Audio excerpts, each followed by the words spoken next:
going to talk about what activates the actuators. I hope you see where I'm going with this, and that's why this is here.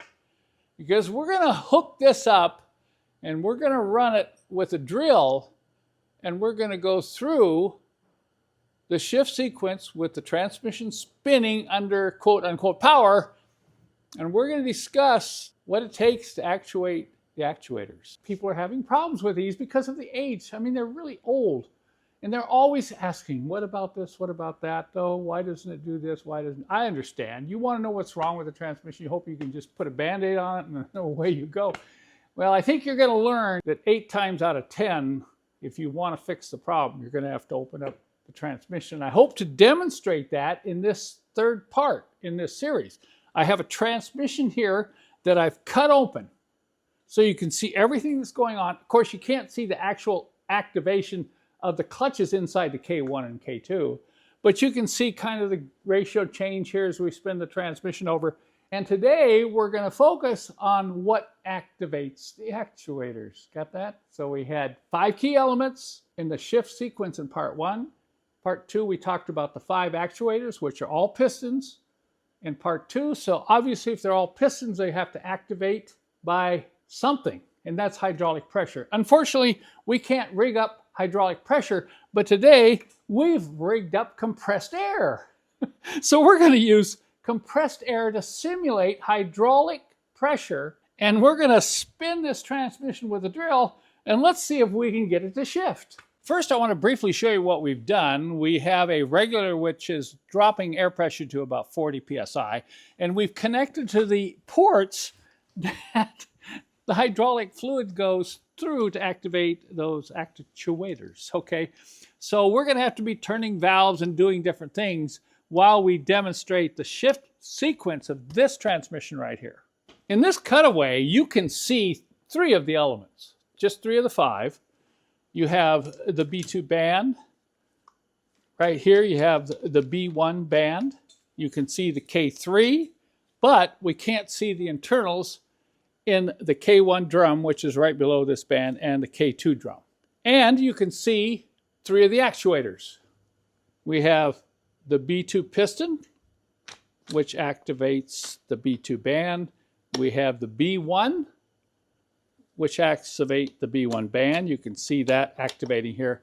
And then we have the K3, which under pressure will bring this out and collapse the reverse clutches, so the transmission will go into reverse. So now we'll get the drill out. We're going to spin the transmission with the drill, and between my manipulation of the B2 and the B1 and turning on valves underneath to put compressed air into the K1 and K2, I think we can go through the full shift sequence. So before I spin up the transmission, I'm just going to show you a couple things. You can see how this works using the compressed air. So we're going to activate the B3 with compressed air. Watch closely what happens here. Isn't that cool? See that come in and squeeze those reverse clutches together? Okay, that's that. Now, we have to activate internally this K2 drum. Now, you won't see anything, but you can hear it. You hear that? Just a little bit. You hear the clunk and the movement inside. So that's how we're activating the internals in the drum, both the K1 and the K2 drum. All right, now we're going to go through the sequence. We're going to hook up the drill to the front of this thing, and let's have some fun. Okay, first we'll start out in neutral. None of the actuators are engaged, but I do have to hold the coupling here because of the drag through the transmission. Okay, that's neutral. Now to go into reverse, there are 2 elements that are activated, the K2 drum and the B3. Okay, let's activate them.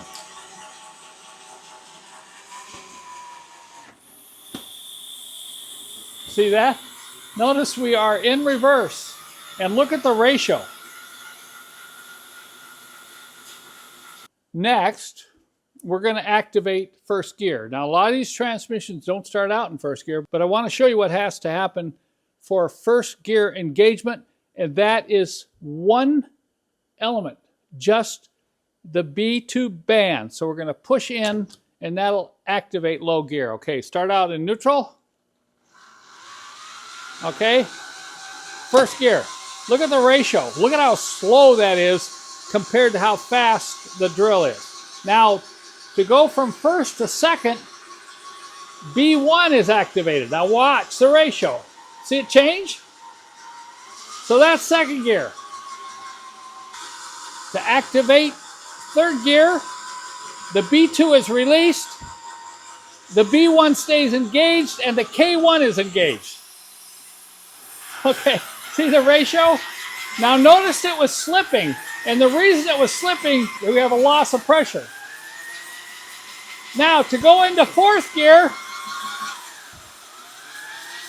I got to grab a hold of the K2. Okay, watch. This is released, K2 is engaged. Now we're direct drive.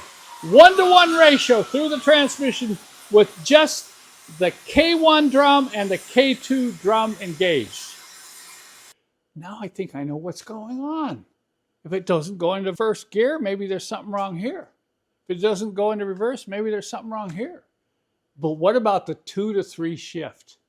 I get more questions concerning the shift between second and third gear. It's either clunking or it's flaring. 70% of the time, it's a flare where you get this slipping motion before it thoroughly engages.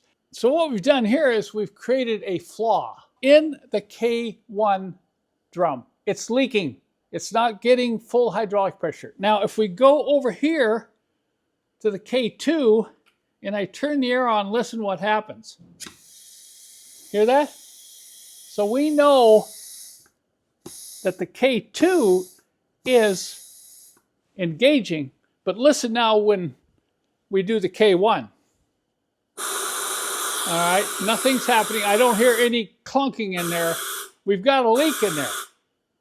Now, if the transmission were operating, that would be a hydraulic leak, not an air leak. So what we're going to do is we're going to kind of go through the shift sequence again with this turning, and together we're going to kind of contemplate. I'm going to use the word contemplate. What could be happening that's causing my transmission to slip or to flare between second and third gear? So you say, well, I'm going to let the transmission warm up. All right, first gear, B2 engages. Look at the ratio there. Okay, second gear, in comes B1. Notice it change.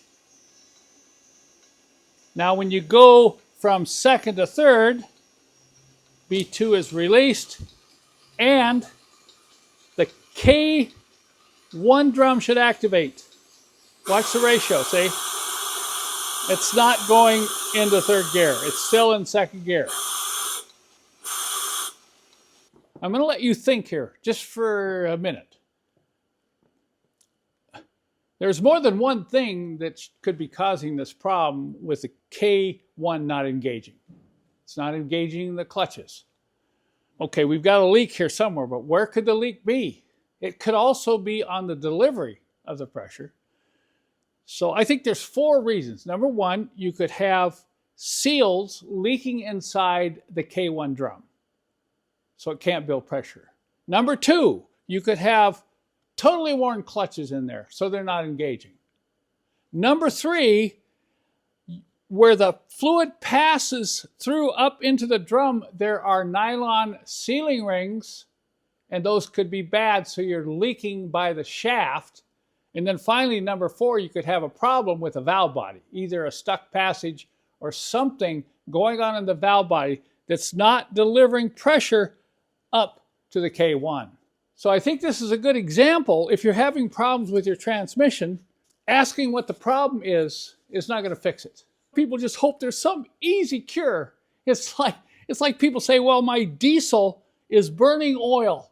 How do I fix it? You're going to have to rebuild it if your diesel's burning oil. And if your transmission is leaking pressures internally, you're going to have to take it apart. So now I'm going to explain where the problem is, because we created the problem. Okay, this is your K1 drum. And if you look at it, you wonder, well, how does hydraulic pressure get into a spinning drum? Think about that. This is a spinning drum, and it has to get hydraulic pressure in there to squeeze the clutches together. You see this hole right there? That's where the hydraulic pressure comes from. It comes down through the center of this shaft and goes into the drum. And since the drum is spinning, there has to be a seal here. And these are the seals. There's a seal on each side of this hole. It's like a piston ring. So can you imagine what would happen if the seals were bad? And that's what we did. We made bad seals. We just took them out.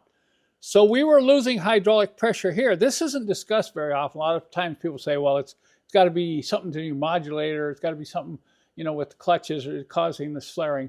But we just created the problem. So this is a potential right here.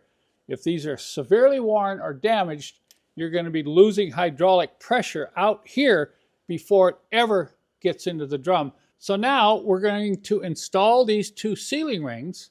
I'm going to go ahead and install a new gasket. If the gasket's bad, you could also be losing pressure, but you'd also probably be leaking transmission fluid on the ground. We're going to put this back in, and then we're going to do another test. Okay, I'm back. The new sealing rings are in. We even installed a new gasket. And now we're going to go back again and review this second to third shift with a working K3. Hopefully we can get hydraulic pressure, aka compressed air, up inside that K1 drum. Notice we put some tape on here so you can see these running. We have second gear. Both the B2 and the B1 are engaged. All right, now we're going to engage the K1 drum. Look at that. See the ratio? Now, if you notice, we're still leaking air, and notice how this took a while to spin up. So there's our flare right there. So you can see that's just one problem that you could be having with your 722.3 transmission.